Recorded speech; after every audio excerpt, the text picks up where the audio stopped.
le FESPACO, il y a eu beaucoup de monde présent ici. Moi-même, je suis présent ici sur la terre du cinéma africain. On a retrouvé le FESPACO que j'ai connu en 2013 et le FESPACO m'a accueilli dans la terre du pays des hommes intègres comme je les ai connus en 2013. Ici, la vie est normale.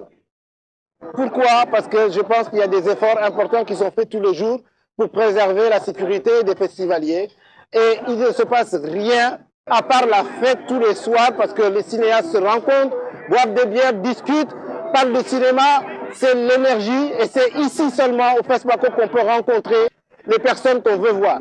Sinon, on ne les voit nulle part ailleurs. Le FESPACO a cette magie où tous les acteurs sont réunis et c'est là qu'on discute, qu'on signe les contrats. Donc je suis bien content d'être là.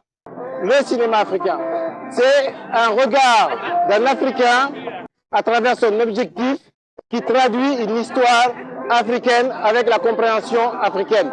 C'est pas pour rien que quand on est dans un cinéma ici à Ouaga, que le public vit le film en temps réel. Chaque action peut être commentée et l'émotion peut être vive et entendue durant la projection. Le cinéma européen n'a pas les mêmes codes. Vous voyez, dans une salle, c'est le silence complet. Et ici, on peut crier, on peut se rouler par terre. Hier, il y avait un film qui s'appelle Les Invertueuses, n'est-ce pas? Mais on a vécu la scène d'amour entre deux vieux, le public n'en pouvait plus, quoi. N'est-ce pas? On sait que ma copine est très talentueuse. Voilà. D'autres aussi réalisent des films et traduisent le sentiment africain, comme Apolline Traoré quand elle fait Sira, n'est-ce pas? Le message qui est dedans, quand on voit après le FDS avec le drapeau venir sauver, vous voyez que la puissance, le cinéma ne peut plus résister. Donc le cinéma africain a ces codes que nos anciens ont mis en place. Le financement du cinéma africain. Quand on voit un générique de film, vous avez vu le nombre de personnes qui sont marquées dans le film. C'est qu'il y a beaucoup de gens à rémunérer à chaque fois dans un film, n'est-ce pas? Donc il y a beaucoup de monde. On ne trouve pas forcément de financement. Pourquoi? Parce que le financement, c'est de l'argent.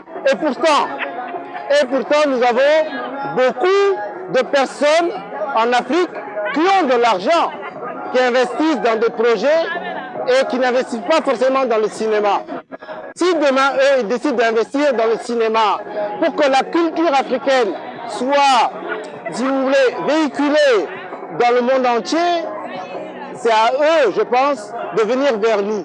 Parce que les cinéastes sont déjà allés vers eux, mais comme ce n'est pas des constructions ou des immeubles, bon, ils ne voient pas comment ils vont se retrouver dans le cinéma. Mais je pense qu'à travers le cinéma, mon père disait, le cinéma africain au service d'un peuple. C'est le cinéma qui éduque un peuple. Donc, c'est important que si les personnes qui ont le financement peuvent donner de l'argent, n'est-ce pas, pour qu'on fasse des films, ça sera au service du peuple. Et eux-mêmes auront des clients demain pour leurs affaires qui seront des clients éduqués. Colin, il est dans le buste. Son esprit est en permanence ici, au siège du FESPACO, dont il a été le précurseur, dont il a été précurseur de la FEPACI, et il a, comme avec d'autres, mis les premières pierres ici sur le siège du FESPACO. C'est important donc que sa présence soit là, pour que les jeunes n'oublient pas d'où ils viennent. Un but, ça sert à quoi? À se rappeler qui était la personne, on va chercher. Et après, on est beaucoup plus fiers parce qu'on se dit, nous aussi, on a des grands hommes, donc on peut aller plus loin. Si on n'a personne derrière nous, on est un peu inquiet. Est-ce que ce qu'on fait est bien ou pas? Donc, je pense que à travers ce bus, on peut peut-être vulgariser un peu le cinéma africain et imaginer que demain, nous irons tous très loin dans le cinéma africain. Mon dernier mot, je vais demander ça aux vieux. Ah, papa, j'ai dit demain, vendredi 28 février, à 18h30, il y a des films que tu as faits.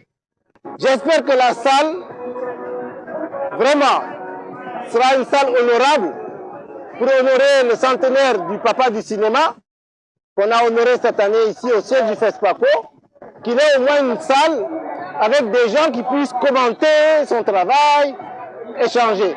Une salle, belle salle quoi. Tu vois ce que je veux dire? La salle du ciné Burkina, elle est grande.